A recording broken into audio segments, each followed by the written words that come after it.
আপনারা অনেকক্ষণ ধরে ওয়েট করছেন, মেনি মেনি থ্যাঙ্কস।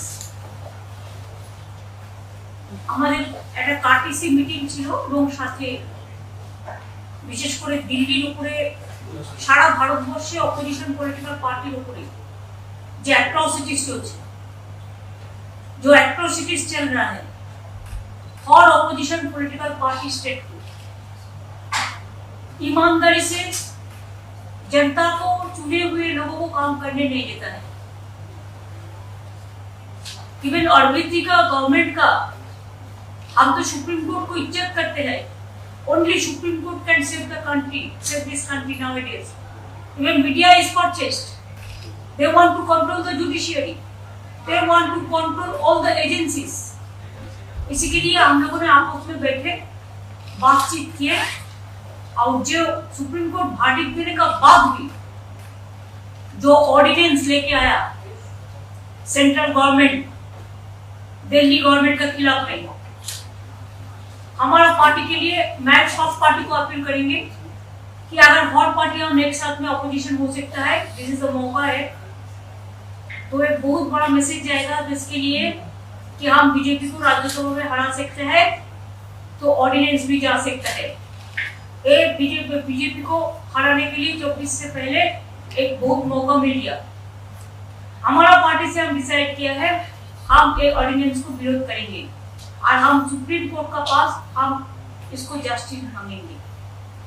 अभी हम अरविंद जी को दे रहे हैं माइक, अरविंद जी बोलेंगे, इसके बाद जी भी है। इसका बाद अगर आपका लोगों का कोई क्वेश्चन है तो जरूर हम लोग करेंगे। सबसे पहले मैं दीदी को बहुत बहुत शुक्रिया अदा करना चाहता हूँ। इतना वार्मली हम लोगों को वेलकम किया, इतना प्यार, हमेशा दीदी का प्यार मिलता रहता है हम लोगों को, हमारी बड़ी बहन की तरह है दीदी।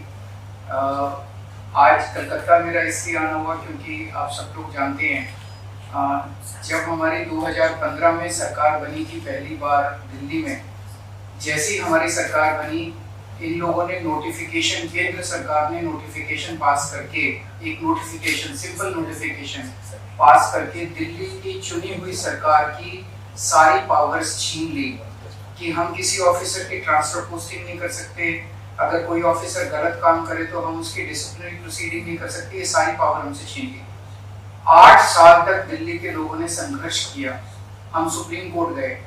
8 साल के संघर्ष के बाद सुप्रीम कोर्ट ने हमारे पक्ष में ऑर्डर किया, दिल्ली की जनता जीत गई। लेकिन जैसे ही ऑर्डर आया सुप्रीम कोर्ट का, 1 हफ्ते के बाद इन्होंने ऑर्डिनेंस लाके जो सुप्रीम कोर्ट का ऑर्डर था उसको उन्होंने पलट दिया, और उस दिन पलटा जिस दिन सुप्रीम कोर्ट वेकेशन पे जा रहा था। इसका मतलब इनके दिल में काला था, इन्हें पता था कि अगर सुप्रीम कोर्ट होता तो अगले दिन उसके ऊपर स्टे लग गया था, तो इनका ऑर्डिनेंस गलत है। इन लोगों ने जिस तरह से डेमोक्रेसी का मजाक बना दिया है, जहां भी 3 तरीके से चुनी हुई सरकारों को तंग कर रहे हैं। एक, पहली चीज कि जहां पे बीजेपी की सरकार नहीं बनती वहां ये एमएलए खरीद के सरकार गिरा देते हैं उस पार्टी की और अपनी बीजेपी की सरकार बना लेते हैं। दूसरा, जहां बीजेपी की सरकार नहीं बनती वहां ये ईडी और सीबीआई को इस्तेमाल करके दूसरी पार्टी के एमएलए को डराते हैं, धमकाते हैं, उनको तोड़ लेते हैं और उनकी सरकार गिरा के बीजेपी की सरकार बना लेते हैं। तीसरा, जहां बीजेपी की सरकार नहीं बनती वहां कानून का गलत इस्तेमाल करके, गवर्नर के जरिए ऑर्डिनेंस पास करके ये तरह तरह से उस नॉन बीजेपी गवर्नमेंट को काम ही नहीं करने देते। हमने वेस्ट बंगाल में भी देखा गवर्नर कैसे तंग कर रहे हैं, हमने वहां भी देखा, पंजाब में भी देख रहे हैं, पूरे तमिलनाडु में देख रहे हैं, तेलंगाना में देख रहे हैं किस तरह से गवर्नर तंग कर रहे हैं। और अब दिल्ली के अंदर इन्होंने जो किया वो तो बिल्कुल ही जनतंत्र के खिलाफ है। एक तरह से ये बोल रहे हैं कि हम सुप्रीम कोर्ट को भी नहीं मानते, तो ये इनको बहुत ज्यादा अहंकार हो गया है, और अहंकार जब हो जाता है आदमी को तो फिर वो बहुत स्वार्थी हो जाता है, फिर वो देश के बारे में नहीं सोचता। तो मैं समझता हूँ कि आने वाले समय में देश की जनता को ये देख के अब इस अहंकारी सरकार को हटाना चाहिए। तो एक तो मैं दीदी का शुक्रिया अदा करना चाहता हूँ कि राज्यसभा के अंदर इन्होंने कहा कि हम सपोर्ट करेंगे, और मैं समझता हूँ कि अगर राज्यसभा में ये बिल गिर जाता है तो ये एक तरह से सेमीफाइनल हो जाएगा 2024 का।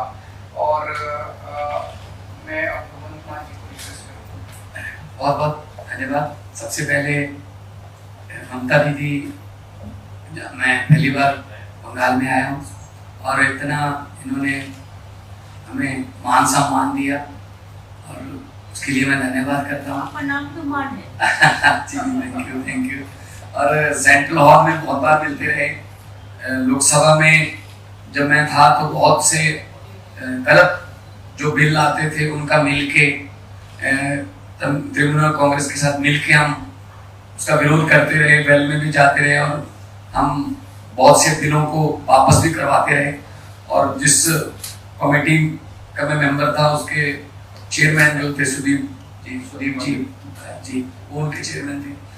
तो FCI और पब्लिक डिस्ट्रीब्यूशन, सो बंगाल और पंजाब का बहुत जो रिश्ता है वो बहुत मजबूत है।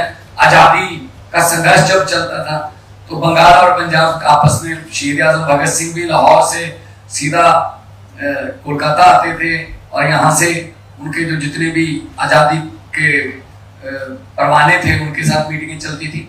अभी भी पंजाब से बहुत बड़ा नाता है क्योंकि बहुत भारी संख्या में पंजाबी जो है वो बंगाल में रहते हैं। ट्रांसपोर्ट का बिजनेस है, दूसरे बिजनेस है। तो जैसा कि अरविंद जी ने बताया, ये लोकतंत्र को अपने पक्ष में करने के लिए कोई भी तरीका अपनाने लगे हैं सेंटर सरकार वाले। यहाँ तक कि मेरी 117 में से 92 MLA, बहुत बड़ा मैंडेट है, फिर भी मुझे अपने बजट सेशन को जो है चलाने के लिए सुप्रीम कोर्ट जाना पड़ा। सुप्रीम कोर्ट से ऑर्डर है कि राज्यपाल रोक नहीं सकता, बजट सेशन चलना चाहिए। इस लेवल तक हमें तंग करते हैं। तो अगर दिल्ली में भी तंग करते हैं, अभी स्टालिन जी की हमारे पास चिट्ठी आई कि हमें हमारे बिल नहीं पास हो रहे। केरला के जो चीफ मिनिस्टर उनकी चिट्ठी आई कि पास नहीं होने दे रहे 2-2 साल से जो है वो बिल पड़े हैं गवर्नर हाउस में। तो मैं ये कहना चाहता हूँ आपके सामने, अगर 30-31 गवर्नर और एक प्रधानमंत्री ने देश चलाना है तो करोड़ों अरबों रुपया चुनाव पे क्यों खर्च रहे हैं? 30-31 गवर्नर और एक प्रधानमंत्री चला रहे मुल्क को, देश को। फिर लोकतंत्र का अभी बाहर जाके विदेशों में जाके लोकतंत्र का बहुत ढिढोरा पीटते हैं कि देश सबसे बड़ा biggest democracy in the world, लेकिन जब यहाँ आते हैं तो जाके देखते हैं कि किसी को काम नहीं करने देते। अगर आप इलेक्शन नहीं जीते तो बाई इलेक्शन से जीत जाते हैं। मध्य प्रदेश में भी ऐसा किया, कर्नाटक में भी ऐसा किया था और गोवा में भी ऐसा किया था। दिल्ली में मतलब LG मीन्स गवर्नमेंट, ऐसा इस लेवल तक की वर्डिंग जो है लोकसभा में पास करवाई है, LG मीन्स गवर्नमेंट। तो फिर आप इलेक्शन जो होती है, जो करोड़ों लोग इलेक्शन में जो लाइनों में लग के अपने पसंदीदा MLA, विधायक और मुख्यमंत्री को चुनते हैं, तो वो उनके लिए, वो किसके लिए वोटिंग कर रहे हैं? तो ये मजाक बना रखा है डेमोक्रेसी का। तो ममता दीदी का बहुत धन्यवाद इसलिए भी कि इन्होंने बहुत लड़ाई लड़ी है, बहुत बड़ी बड़ी लड़ाइयां लड़ी और जीती हैं, सफलतापूर्वक लड़ाइयां लड़ी हैं इन्होंने। चाहे वो इलेक्शन हो, चाहे वो CBI की रेड्स का मामला हो, चाहे ED का मामला हो। तो हम लोग इकट्ठे होकर देश को बचाने का सवाल पैदा हो गया, लोकतंत्र को बचाने का सवाल पैदा हो गया। तो पार्टियां आपस में बहुत से पॉलिटिकल विचार मतभेद होंगे, लेकिन अगर देश रहेगा तो हम पार्टियां रहेंगे ना। अगर 24 में ये संविधान बदलने की कोशिश कर रहे हैं, हर रोज ही कोशिश करते हैं संविधान बदलने की, तो देश के संविधान को खतरा पैदा कर दिया इन लोगों ने। इतने सत्ता की भूख हो गई, जब इतना अहंकारी हो गए जैसा अरविंद जी ने बताया। लेकिन हमारे पंजाबी में कहावत है कि हंकार दा सिर नीवा होता है, हंकार हमेशा हारता है और भगवान भी हंकारी बंदे की जो है वो हेल्प नहीं करता। हम लोग सच्चे लोग हैं, हम लोग देशभक्त लोग हैं, अपने अपने फील्ड को छोड़ के अब राजनीति में आए हुए हैं और हम चाहते हैं देश नंबर 1 बने दुनिया में। लेकिन वो तभी बनेगा जब सच्ची नीयत वाले लोग जो है वो आगे आएंगे। मैं आज जो ममता दीदी ने कहा कि इस ऑर्डिनेंस का विरोध करेंगे, डट के विरोध करेंगे राज्यसभा में, उससे हमारा हौसला बढ़ा है और हम चाहते हैं कि जो सारे जहां से अच्छा हिंदुस्तान हमारा, वो वाला नारा जो है वो देखने में भी, ग्राउंड में भी देखने को मिले। धन्यवाद। Is there any question? বারের চারটে পাঁচটা বেশি না ঠান্ডা স্ট্রং হচ্ছে কিন্তু। হ্যাঁ ফিরে যেতে হবে। দিদি আমার একটা প্রশ্ন আছে, আমি প্রশ্ন ইংরেজিতে করছি এখানে। You have already proposed 1:1 fight against the BJP. From which media? Didi, this is Safi from Deccan Herald newspaper. Deccan Herald. Okay. Okay. You have already proposed 1:1 fight against the BJP, and interactions have started between opposition parties. How long can it take for a coalition to take place? और अर्जुन जी आपके लिए मेरे एक सवाल है कि आप अभी ट्वीट कर सुबह निकले हैं कि ये लड़ाई केवल दिल्ली वालों की लड़ाई नहीं है, इसमें सबके साथ की अपेक्षा करता हूं, आज से देश भर में निकल रहा हूं। तो इस अपेक्षा में क्या कांग्रेस शामिल है? और मनीष जी का जो दुर्व्यवहार का मामला है उसमें दिल्ली पुलिस ने क्लैरिफाई कर दिया है कि ये दुष्प्रचार है। धन्यवाद। पहले मैं अपने क्वेश्चंस का जवाब दे देता हूं कि जैसा अभी एग्जांपल्स दिए, दिल्ली में इन्होंने ऑर्डिनेंस लाके सुप्रीम कोर्ट के जजमेंट को पलट दिया। सुप्रीम कोर्ट ने 8 साल की लड़ाई के बाद दिल्ली के लोगों को न्याय दिया था। 8 साल की लड़ाई के बाद दिल्ली के लोगों को उनका हक मिला था, और एक हफ्ते के 8 साल की लड़ाई के बाद इन्होंने 8 दिन के अंदर उसको ऑर्डिनेंस लाके पलट दिया, दिल्ली के लोगों को फिर से सड़क पे ला दिया। और ये केवल दिल्ली की लड़ाई इसलिए नहीं है क्योंकि वेस्ट बंगाल के गवर्नर भी वैसे ही करते हैं, पंजाब के गवर्नर अभी जो मान साहब ने बताया, आपको जान के आश्चर्य होगा, इस बार बजट सेशन बुलाने के लिए पंजाब के गवर्नर ने मना कर दिया कि बजट सेशन नहीं होगा। ऐसा हो सकता है जनतंत्र में? सुप्रीम कोर्ट जाना पड़ा पंजाब गवर्नमेंट को बजट सेशन बुलाने के लिए। तमिलनाडु के मुख्यमंत्री का मेरे पास लेटर आया, उन्होंने लिखा कि ढेर सारे बिल गवर्नर कई महीनों से लेके बैठे हैं।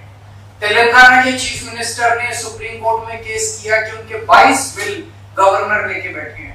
केरला के चीफ गवर्नमेंट जो है सुप्रीम कोर्ट में गई हुई कि उनके वाइस चांसलर अपॉइंट है। सारी गवर्नमेंट्स के अंदर वो तंग कर रहे हैं।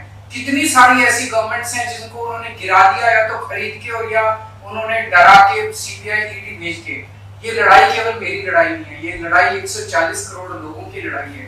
ये इनके अहंकार के खिलाफ है। ये इतना अहंकार हो गया इन लोगों को, इतना अहंकार हो गया इन लोगों को कि अगर बीजेपी को वोट नहीं दोगे तो आपकी सरकार नहीं चलने देंगे, आपकी सरकार गिरा देंगे, आपके एमएलए तोड़ देंगे। ऐसे तो देश नहीं चल सकता। दूसरा आपका क्वेश्चन मनीष जी के बारे में, आपने देखा होगा वीडियो, किस तरह से आज मनीष जी को गले से पकड़ के कोर्ट रूम में घसीट के ले गए ये लोग। Is this the way you treat the deputy chief minister, education minister? ऐसे तो ट्रीट नहीं करते। तो उनकी क्लैरिफिकेशन जो मर्जी हो, क्लैरिफिकेशन तो उन्होंने कहा नहीं हमने कुछ नहीं किया। और वीडियो आप देखिए, this is not the way to treat a deputy chief minister. He is not an accused, he is not a convict. अभी तो उनके ऊपर आरोप साबित नहीं हुए हैं। ऐसा जो मनीष जी का बारे में जो बोला है अरविंद जी, वो दिन हमारा घर में भी वो पुलिस उसका घर में, अभिषेक का घर में नोटिस देने के लिए वो नहीं था, वो बांकुड़ा में था। तो 2:30 बजे जाके बोला अभी नोटिस दे दो, नहीं तो कल दिखा दूंगा, कल नहीं आएगा। तो ऐसा बात किया।